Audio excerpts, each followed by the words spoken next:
محترم مولانا، سب سے پہلے میں امریکہ اور کینیڈا کے مسلمانوں اور مسلم اسٹوڈنٹ ایسوسیشن کی جانب سے تہ دل سے آپ کا شکریہ ادا کرتا ہوں کہ آپ نے ہماری دعوت کو قبول فرمایا اور ہمارے سالانہ اجتماع کے لیے یہ خصوصی انٹرویو دینا پسند فرمایا۔ یہ اللہ تعالیٰ کی عنایت و مہربانی ہے کہ شمالی امریکہ میں تحریک اسلامی کی فکر اور خصوصاً آپ کی اور اخوان مسلمون کے رہنماؤں کی تحریرات کی بنا پر تیزی کے ساتھ اسلامی اثرات پھیل رہے ہیں۔ آپ نے ناحضگی طبع کے باوجود جو وقت ہمیں دینا پسند فرمایا ہے، ہم اس کے لیے آپ کے بے انتہا مشکور ہیں۔ امریکہ میں بے شمار حضرات محض آپ کی ایک جھلک اور آپ کے چند کلمہ سننے کے لیے منتظر ہیں۔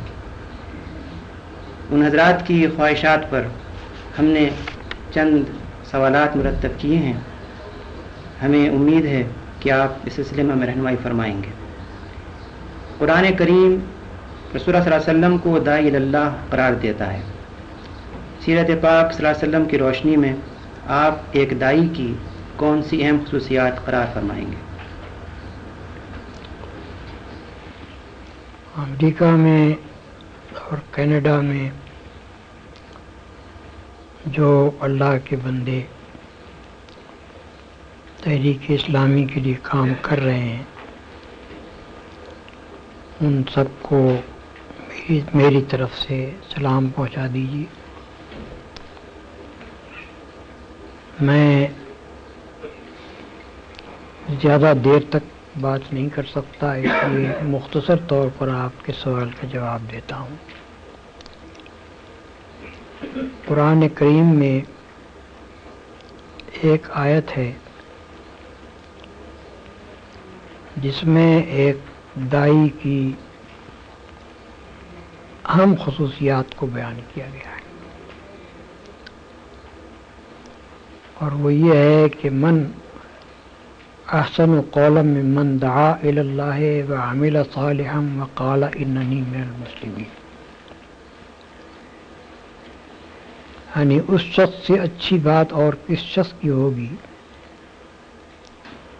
جس نے اللہ کی طرف بلایا، نیک عمل کیا اور کہا کہ میں مسلمان ہوں۔ اس ارشاد کی پوری اہمیت محسوس کرنے کے لیے نگاہ میں یہ بات رکھنی ضروری ہے کہ جن حالات میں یہ بات کہی گئی ہے وہ مکہ معظمہ کے حالات ہیں، جب رسول اللہ صلی اللہ علیہ وسلم اور آپ کے پیرووں پر انتہائی شدید مظالم کیے جا رہے تھے، اور وہاں یہ کہنا کوئی آسان کام نہیں تھا کہ آدمی کھڑے ہو کر صاف صاف یہ اعلان کرے کہ میں مسلمان ہوں۔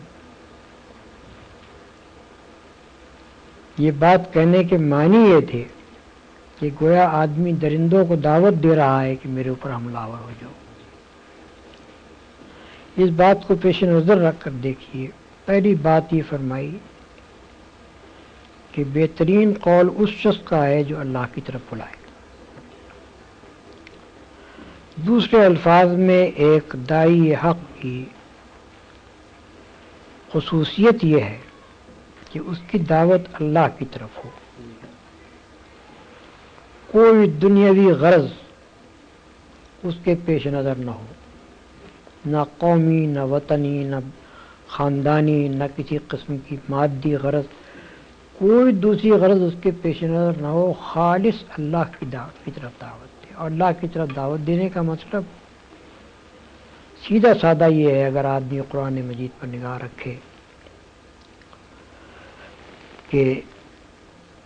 اللہ کی توحید کی طرف دعوت دی جائے، اس بات کی طرف لوگوں کو دعوت دی جائے کہ کسی کی بندگی، کسی کی عبادت، کسی کی پرستش خدا کے سوا نہ کی جائے، کسی سے خوف اور طمع خدا کے سوا نہ رکھا جائے، اور خدا ہی کے احکام اور اس کے فرامین کی اطاعت کی جائے، اسی کی رضامندی، اسی کی خوشنودی حاصل کرنے کے لیے تمام کوششیں کی جائیں، اور آدمی دنیا میں جو کام بھی کرے وہ یہ سمجھتے ہوئے کرے کہ میں کسی کا بندہ ہوں اور اس کے سامنے مجھ کو جا کر جواب دہی کرنی۔ خدا کی طرف دعوت دینے کا مختصر مفہوم یہ ہے جو قرآن سے معلوم ہوتا ہے، اور قرآن میں داعی کی اولین خصوصیت یہ بیان کی گئی ہے کہ اس کی دعوت خالص اللہ کی بندگی کی طرف ہو، خالص اللہ کی پرستش اور اس کی عبادت کی طرف ہو، خالص اس کی اطاعت کی طرف ہو اور اس کے قانون کی پیروی کی طرف ہو۔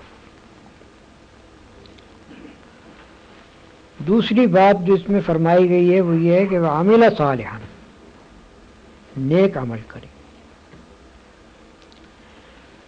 اس کا ذرا سا بھی آدمی غور کرے تو اس کا مفہوم صاف اس کی سمجھ میں آ جائے گا کہ اللہ کی طرف دعوت دینے والے کا اپنا عمل اگر درست نہ ہو تو پھر اس کی دعوت کا کوئی اثر نہیں ہو سکتا۔ جس چیز کی طرف وہ دعوت دے رہا ہے اس کا مجسمہ ہونا چاہیے اس داعی کو،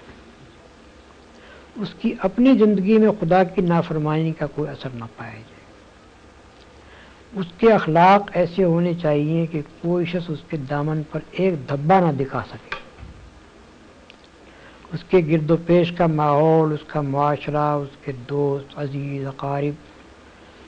سب جانتے ہوں کہ یہ ہمارے اندر نہایت بلند اور پاکیزہ کیریکٹر کا انسان ہے۔ رسول اللہ صلی اللہ علیہ وسلم کی اپنی زندگی اس بات کی شہادت دیتی ہے کہ اللہ کی طرف دعوت دینے کے لیے کھڑے ہونے سے پہلے 40 سال تک وہ معاشرہ جس میں آپ رہے اس میں کوئی ایک فرد بھی ایسا نہ تھا کہ جو آپ کی بلندی اخلاق کا قائل نہ ہو، آپ کی طاہر اور پاکیزہ زندگی کا قائل نہ ہو۔ اس حد تک لوگ قائل تھے کہ جو آپ سے قریب ترین تھے، جن سے آپ کی زندگی کا کوئی پہلو چھپ نہیں سکتا تھا،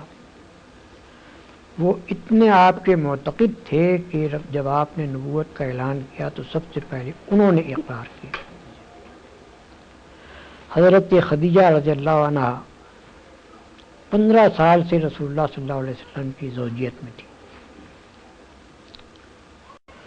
اور کوئی کم سن عورت نہیں تھی بلکہ رسول اللہ صلی اللہ علیہ وسلم سے 15 برس بڑی تھی۔ اس کے معنی یہ ہے کہ جس وقت آپ نے نبوت کا دعویٰ کیا ہے اس وقت ان کی عمر 55 سال تھی، اور 40 سال کی عمر سے وہ آپ کی زوجیت میں تھی۔ ایک ایسی پختہ سن رسیدہ دانشمند عورت جو بیوی کی حیثیت سے اپنے شوہر کے ساتھ 15 سال رہی ہو، اس سے شوہر کا کوئی عیب چھپ ہی نہیں سکتا۔ دنیاوی اغراض کے لیے ایک بیوی اپنے شوہر کے ساتھ تمام اس کے ناجائز کاموں میں شریک ہو سکتی ہے، لیکن اس پر ایمان نہیں ڈال سکتی۔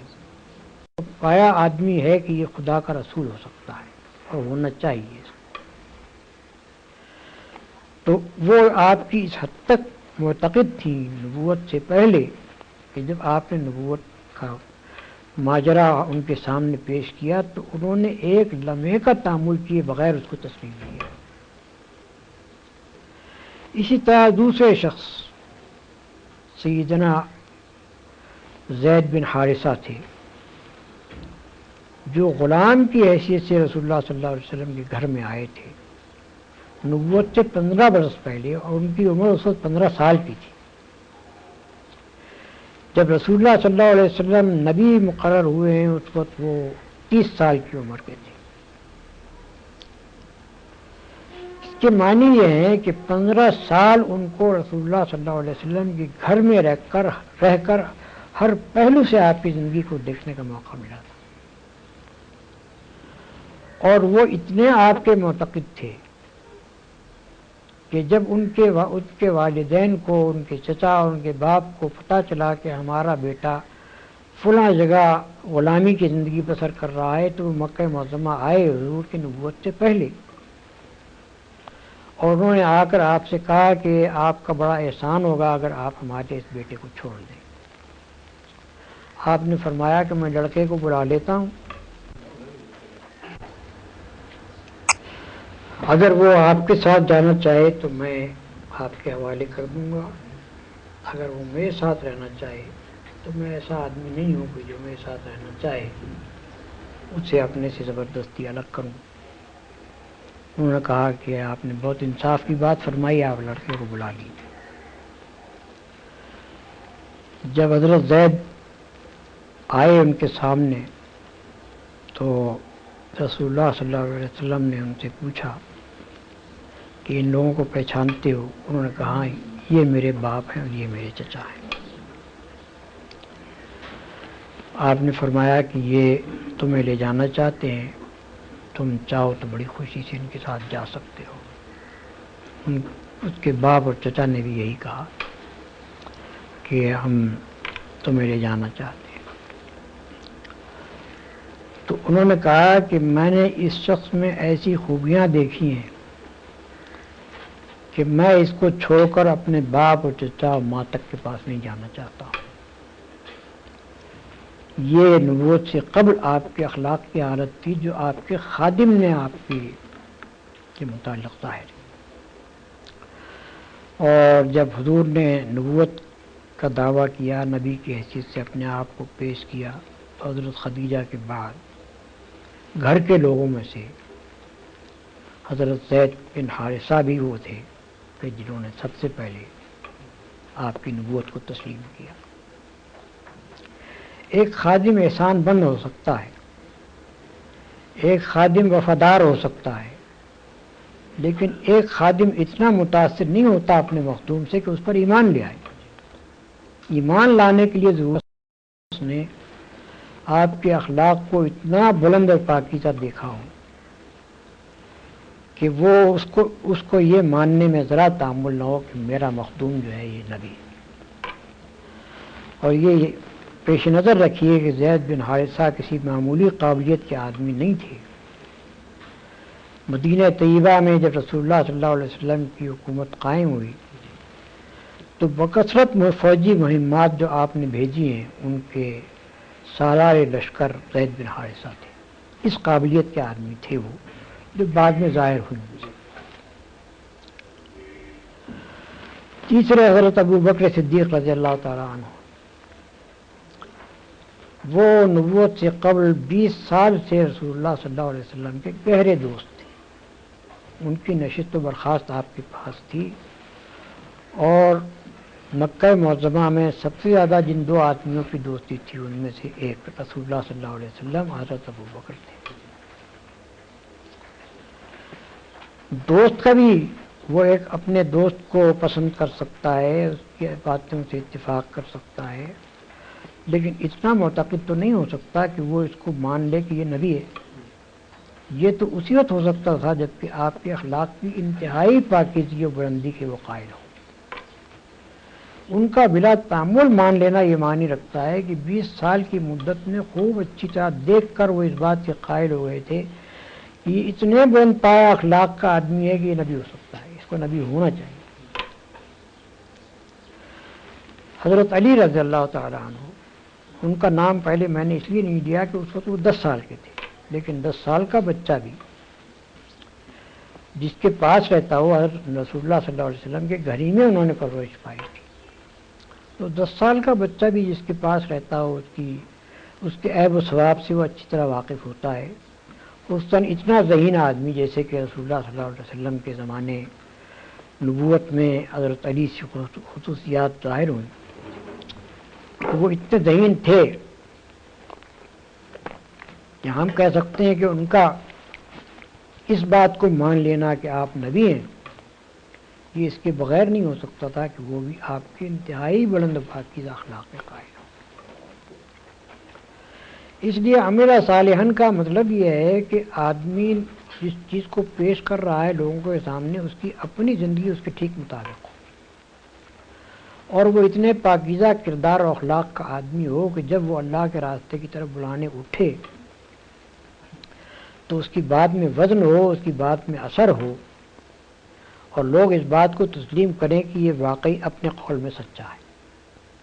قطع نظر اس کے کہ لوگ مانیں یا نہ مانیں۔ لیکن یہ تو ان کو ماننا پڑے گا کہ یہ آدمی اپنے قول میں سچا ہے، جو کچھ کہہ رہا ہے وہ اس بنا پر کہہ رہا ہے کہ وہ اس کا قائل ہے۔ چنانچہ رسول اللہ صلی اللہ علیہ وسلم کا بدترین دشمن ابو جہل، اس نے ایک مرتبہ خود رسول اللہ صلی اللہ علیہ وسلم سے کہا کہ اے محمد، ہم تم کو جھوٹا نہیں کہتے بلکہ جو پیغام تم لائے اس کو جھوٹا کہتے ہیں۔ یعنی آپ کا بدترین دشمن بھی آپ کی صداقت کا قائل تھا۔ تو داعی کی دوسری بڑی خصوصیت یہ ہے۔ تیسری خصوصیت، جیسا کہ میں نے بیان کیا کہ مکہ معظمہ کے اس ماحول میں کسی شخص کا اٹھ کر کہنا کہ میں مسلمان ہوں معمولی بات نہیں تھی۔ تو اللہ کی طرف دعوت دے، پاکیزہ عمل رکھنے والا ہو، اور بدترین دشمنوں کے ماحول کے درمیان بھی وہ اپنے مسلمان ہونے سے انکار نہ کرے، اپنے مسلمان ہونے کو چھپائے نہیں، اپنے مسلمان ہونے کا اقرار کرنے سے نہ شرمائے، نہ جھجکے، نہ ڈرے، بلکہ کھلا اٹھ کر کہے کہ ہاں میں مسلمان ہوں، جو کچھ جس کا جی چاہے کر لیں۔ دوسرے الفاظ میں اس کے معنی یہ ہے کہ داعی میں تیسری بڑی اہم خصوصیت یہ ہونی چاہیے کہ وہ نہایت جری آدمی، نہایت بہادر آدمی، بزدل آدمی کا کام خدا کے راستے کی طرف دعوت دینا نہیں ہے۔ ذرا سی چوٹ لگے اور جو بلبلے کی طرح بیٹھ جائے، وہ آدمی خدا کے راستے کی طرف دعوت نہیں دے سکتا۔ خدا کے راستے کی طرف دعوت جو شخص دے سکتا ہے وہ ہے جو سخت سے سخت دشمنی کے ماحول میں، مخالفت کے ماحول میں، خطرات کے ماحول میں اسلام کا علم لے کر اٹھ جائے اور کوئی پرواہ نہ کرے کہ نتائج کیا ہو۔ رسول اللہ صلی اللہ علیہ وسلم کی اپنی ذات اس شجاعت کا مکمل نمونہ ہے۔ مکہ معظمہ میں کھلا آپ نے دعوت اسلام پیش کی، ان لوگوں کے درمیان پیش کی جو آپ کے خون کے پیاسے ہو گئے، جنہوں نے کوئی کسر اٹھا رکھی آپ کو ظلم کا نشانہ بنانے میں اور آپ کے ساتھیوں کو ظلم کا نشانہ بنانے میں، لیکن ایک لمحے کے لیے بھی آپ نے اپنی دعوت کو چھوڑنا قبول نہیں کیا،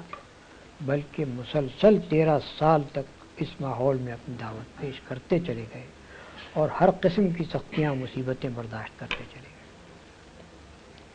مدینہ طیبہ پہنچنے کے بعد جو حالات پیش آئے، بڑی خطرناک لڑائیوں میں، جہاں کے بعض اوقات صرف تنہا آپ رہ گئے تھے یا 2-3 آدمی آپ کے ساتھ تھے، اس حالت میں بھی رسول اللہ صلی اللہ علیہ وسلم کا قدم کبھی پیچھے نہیں ہٹا، بلکہ غزوہ حنین کے موقع پر جبکہ مسلمانوں کو تقریباً شکست ہو گئی تھی اور لوگ بھاگے چلے جا رہے تھے، اس وقت یہی نہیں کہ رسول اللہ صلی اللہ علیہ وسلم اپنے مقام پر رہے، نہیں بلکہ برابر آگے بڑھتے چلے دشمنوں کی طرف، اور اس بات کو چھپایا بھی نہیں کہ میں کون ہوں۔ فرمایا کہ انا النبی لا کذب، انا ابن عبد المطلب، میں نبی ہوں، جھوٹا نہیں ہوں، میں ابن عبد المطلب ہوں۔ یا دوسرے الفاظ میں آپ نے عین حالت جنگ میں، اس وقت جبکہ آپ بالکل 2-3 آدمیوں کے ساتھ تنہا رہ گئے تھے اور دشمنوں کے نرغے میں تھے، اس وقت بھی علل اعلان یہ کہا کہ ہاں میں نبی ہوں۔ تو اتنا شجاع اور بہادر ہونا چاہیے اس شخص کو جو اللہ کے راستے میں دعوت دینے کے لیے کھڑا ہو۔ اگر کسی شخص کے اندر ہمت اور جرأت اور بہادری موجود نہ ہو تو وہ اس راستے میں کھڑا نہیں ہو سکتا، کھڑا ہوگا بھی تو اپنی بزدلی کی وجہ سے الٹا اس مشن کو نقصان پہنچا دے۔ بس یہ چند مختصر باتیں تھیں جو میں نے آپ کے سامنے بیان کی ہیں۔ اگر ان پر غور کی جائے تو یہ بجائے خود دعوت اللہ کے متعلق ایک مکمل پروگرام ہے، اور اس کے اوپر جہاں بھی دعوت کا کام کیا جائے یہ 3 خصوصیات آدمی کے اندر ہونی چاہیے۔ بآخر دعوانا الحمدللہ رب العالمین۔ ہم آپ کا بھی انتہا شکریہ ادا کرتے ہیں کہ آپ نے طبیعت کی ناسازگی کے باوجود ہمیں چند لمحات عنایت فرمائے۔ اللہ تعالیٰ آپ کو صحت دے۔ امریکہ کینیڈا کے تمام حضرات دست دعا ہیں کہ آپ الفاظ اسلامی کو اس ملک میں بھی اور تحریک اسلامی کو دیگر ممالک میں کامیاب ہوتے ہوئے دیکھیں۔ آمین۔ اللہ تعالیٰ ان کی دعاؤں کو قبول فرمائے اور ان کو جزا خیر دے۔ بارک اللہ۔